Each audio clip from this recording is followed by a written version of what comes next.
Gemini, hello there, my beautiful friends. We're going to do your general tarot reading for early April 2024. Thank you so much for joining me today. You know I appreciate each and every single one of you.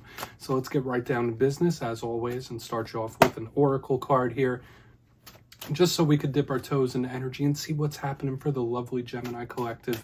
Hope you're all doing fabulous and fantastic, my friends. Let's get it going, my gods. Talk to me. What do we got here for the Geminis in early April, please and thank you?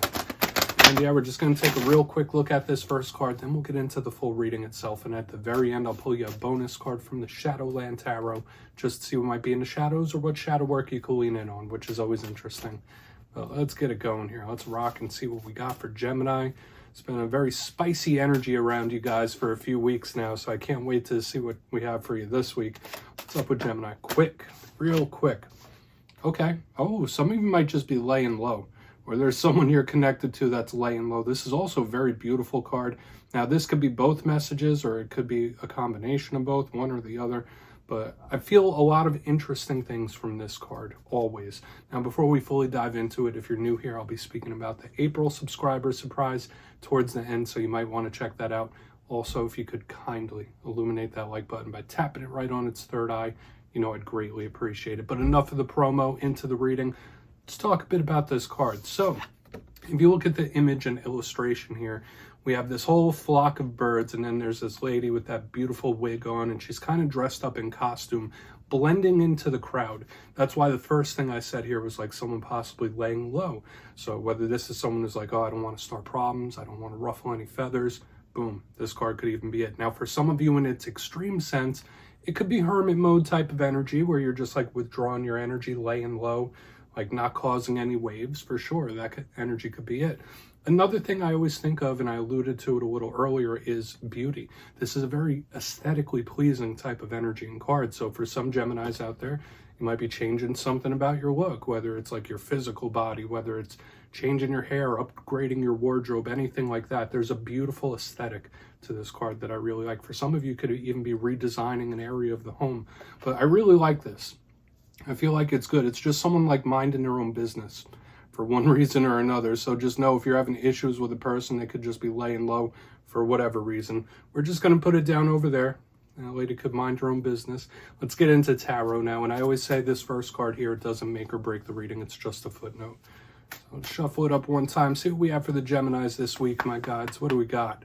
And while we shuffle up, let's talk about last week's reading. So I already mentioned, like the last few weeks, there's been a very spicy energy, explosive energy. There's a lot of fire and air mixtures showing up for like almost a month now.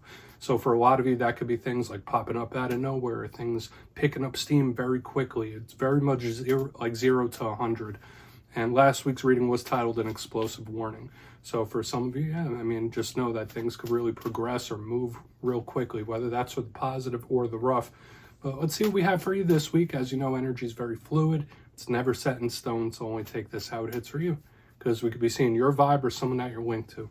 So just felt very unpredictable last week. So let's get you three actually. What do we got for Gemini in early April? Okay, so we have the Tower in position number 1. So whether we're looking at the energy that has been, I mean, it makes sense with what I've been seeing. Let's get a couple more out here before I speak on it. So we are literally starting with a bang. This energy doesn't seem to be calming down. Let's get a couple more. What do we got here for Gemini? Okay, maybe it is. Maybe it is. We have the 7 of Pentacles. So, I mean, total opposites in the energy here, where this one's like very volatile. This one is calm. So for some of you, yeah, maybe there is like a little period of calm or recovery you're going through. Let's get one more. Yep. 8 of Wands, picking up business again. So there is a little bit of a stutter step in the energy here. It does feel a little more grounded than I've been feeling for you in recent weeks, which is a good thing. But let's go through. I'll give you some of the classical meanings and archetypes. Then we'll get into that juicy, intuitive stuff. So as I already mentioned, we still have like this very fiery, explosive energy. I mean, you see me, I shuffled, I pulled jumpers. They're coming out for you, my friends. On the extreme ends, like we have the Tower, we have the 8 of Wands. Very fiery, fast-moving, sudden types of energies in their own right. But the one thing I do like is that we have this very calm, planted energy within the center. So as I already mentioned, for a small portion of you, this just might be you and your little protective bubble. This could all be stuff going on around you or outside of you. But let's go through piece by piece and really start to build this out. So position number 1, dun, dun, dun. We got the Tower. We are starting with an explosive bang, to be sure. So some of you might just be connected to Scorpio. That could be the simple short of it, right? Now, aside from the zodiac sign connection, whenever we see a Tower, I always say it's not always a bad thing. Towers can be very good. It's just anything that comes as a shock, anything that shakes the foundation. This is something that's like, yeah, very shaky. Now, it could be hitting a reset button on something. For some of you, you might just be in that mode, like, all right, scrap it all, let's start over again. Or it could just be a big shakeup. Remember, shocking, unexpected, any of those energies. Now, that, for a portion of you, maybe this is a Tower that you've recently gone through, or maybe this is a Tower that you still haven't fully healed from. That could absolutely be it, where something caught you off guard, and now it's like, okay, well, now we wait type of energy. But it could be good. The clarifier will really tell the tale of what this Tower is trying to tell us, whether it is a warning or whether it's a positive. Now, as I already mentioned, there is a stutter step in the energy because we have one of the most powerful change-based energies here in the front than like full stop. So it's like kaboom, full stop, full go. So it's like boom, boom, boom. It's like a little stutter. Moving to the center, we have the 7 of Pentacles. Okay, this card to me is beautiful. It's patient. It's chilling. Right? You see that person, they're hanging out next to that bush full of pentacles. They're waiting patiently on these pentacles to grow. So in its positive sense, I see this card of somebody getting what they've worked for or getting what they've waited for. This is like a rewarding payoff type of energy, which is really nice. For a portion of you, you might need some time in nature to refresh your energy when this is in the mix. And I do say you could have a big interest in gardening and plants and stuff like that whenever the 7 of Pentacles is in the mix. But a big theme with this card that doesn't always get talked about, it's a very karmic card. It's talking about reaping what you sow, putting forth or getting back what you've put forth, right? Like what goes around comes around type of energy. So we'll see whether this is karmic archetypes or patience being rewarded, or even a pause for some of you. Like coming from the Tower to the 7 of Pentacles, it's like, no, I just need a minute. Just need a minute. I need a second. Moving to the back end is where business starts to pick up once again. We have the 8 of Wands. Now, for some of you, could all this be in regards to talking and communicating? Possibly. The 8 of Wands is a card of action. It's a card of forward momentum. It's like, yeah, I'm moving forward. It's very, very fast and powerful in its own right, similar to this Tower. Now, once again, there is links to the talking, communicating, messaging that we can see. And it's positive, but in its roughest sense, this could be a very unpredictable energy as well. So with the Tower, now we have the 8 of Wands, there's just this still energy that's very fluid around you where it's kind of hard to track something down or guess how something's going to turn out. And once again, it's very spontaneous. So hopefully we are just looking at forward momentum, action, or even a conversation, but it just feels extremely unpredictable. So some of you just could be going through things where it's like, I just don't know how this is going to turn out. Okay, so we will see. I want to dive deeper on all of it, Gemini. Let's jump in and clarify. All right, let's get a good shuffle here. What do we got for Gemini, please? Guides and Spirit team. And yes, my friends, this is where I go intuitive with the message, which means I just tell you how it feels to me. So feel free to do further research or rely on your base knowledge of tarot, because as you know, every single reading is about the reader's interpretation, and I'm just giving you mine. Let's go in on that Tower. And yes, if you're a reader yourself, please feel free to play along. That's why the box is here. If you're feeling any messages you want to give to Gemini, you could drop it in the comments. I don't mind at all. All right, Tower time. Really want to get over to that 8 of Wands as well. Why is the Tower here?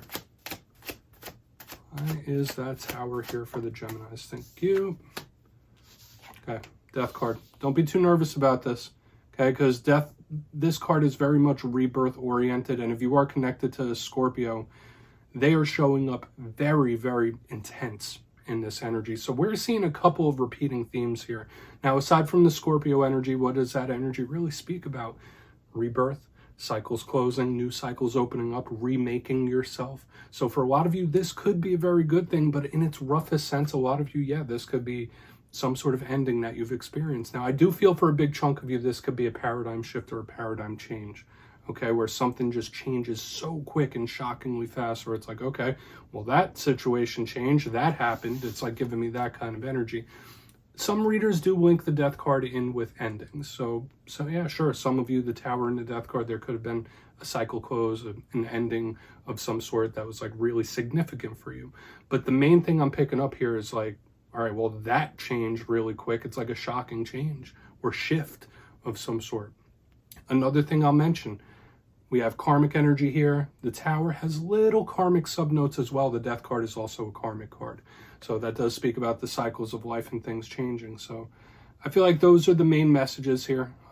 Whether this is like the past or even the present, it's not like the softest energy. It's not really easy to work with, but we're going to see how it plays out, because I've been feeling that since the beginning, that some of you could just be in a time of recuperation or healing for sure. So let's move in on the Seven of Pentacles.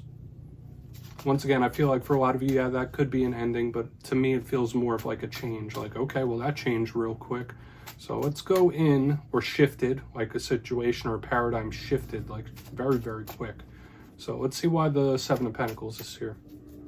It's like 1 second it was one thing, then next it's totally different. Like it's giving me that kind of vibe where it's like, okay, that's solid and stable, and then boom, like it's totally different, like with the snap of a finger. So let's go in on the Seven of Pentacles and see what's up.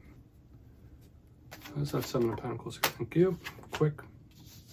Three of Cups in reverse. Yeah, so here is this like healing, digesting type of energy. And I do feel for a lot of you, obviously not every single Gemini is in like hermit mode type of energy. I've been picking it up since the very beginning here with this card. Three of Cups in reverse underneath the Seven of Pentacles. Some of you might not be as social as you normally are. So there might be something you're going through, or just maybe in life in general where it's like, I'm not feeling too social. I'm just going to do my thing. So I feel for a lot of Geminis, you might be in that headspace, that mind space where it's like, I'm just doing my own thing. It's just very much laying low. Okay, now the Three of Cups is usually a card of happiness, celebration, positivity, you know, going out with friends, stuff like that. When it's in reverse, like, yeah, this could be somebody recovering and healing. And I hate to use a word that's generalized like that, because I know in like spiritual niches, when people talk about healing, it's like, it's not very specific, right? Like, how does one truly heal? Does it just take time? Does it take soul exploration? These are topics we could write books about. But I do feel for a lot of you, you could just be in that time of rest, recuperation, and healing, getting ready for the next phase, especially if you've gone through this in the front end. But I'd say for a lot of Geminis out there, you just might be in your own lane, doing your own thing. Nothing wrong with that. Let's keep moving over to the Eight of Wands. Similar to that very first card, it's like, listen, I'm not trying to cause any waves. I'm just doing my own thing. Let's see why that Eight of Wands is here, though. Let's see. Then we will do our recap before we get into the shadow card. So, Eight of Wands, please. Oh, okay. That was quick. Hanged Man. All right, so there could be someone you are literally not speaking to when this is here, but there could also be someone wanting to. That's a big vibe I'm picking up. So the Hanged Man is purposely somebody holding back. For a portion of you, if you have had a fallout with someone in particular, you might not be on speaking terms. You might be holding back, and this could be coming from both ends here. Now, the Hanged Man is extremely analytical. It's plan-based. It's someone that puts the needs of others ahead of themselves.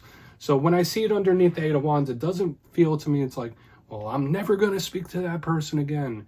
It's like, no, well, just right now, no. Right now is not the right energy, not the right time. Now, if you aren't having anybody that you're having issues with communicating, this could be Spirit telling you, like, hey, you're in the right mode in this time. If there's something you're wanting to say, or there's an action that you're wanting to make, this is a bit of a caution from Spirit. When I see the Eight of Wands with the Hanged Man, it's like, all right, think twice. Don't do that. Don't rush this. Don't rush this process. Just wait a second. Take a breath. Think about it, plan it out. And I mean, I know I shouldn't tell a Gemini to think about it, because you guys are very cerebral and intelligent. You think about everything, really. But when I see this, those are the main messages I'm picking up. And I mean, whether it is someone you're not talking to purposely, or Spirit just telling you, like, hey, be cautious, slow down. Don't do anything yet. Don't do anything just yet. It's just giving me that vibe. So let's go through and do a quick recap. Then we'll get into the shadow card. Intriguing mixture of stuff happening here, Gemini, but if you kindly look in the box, Position number 1, we have this extremely powerful Scorpio energy. And another thing I'll say, the Hanged Man is like Virgo Scorpio energy as well. So we have 3 cards that could possibly be Scorpio energy here. Take that for what it's worth. Scorpio energy is all about the rebirth, the change, and the shifting. And we see it right here in the front. The Tower with the Death card. Now, for some of you, you could have been experiencing or are experiencing a big ending of something. But for another portion of you, this is something that like changes very rapidly, very quick.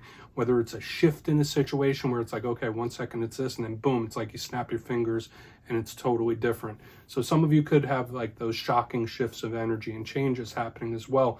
Moving to the center, we have the 7 of Pentacles with the 3 of Cups in reverse. I feel for a lot of you, some of you might not be as social as you normally are. You might just be doing your own thing, hermit mode, laying low, not ruffling any feathers. We've been seeing that since the beginning for sure.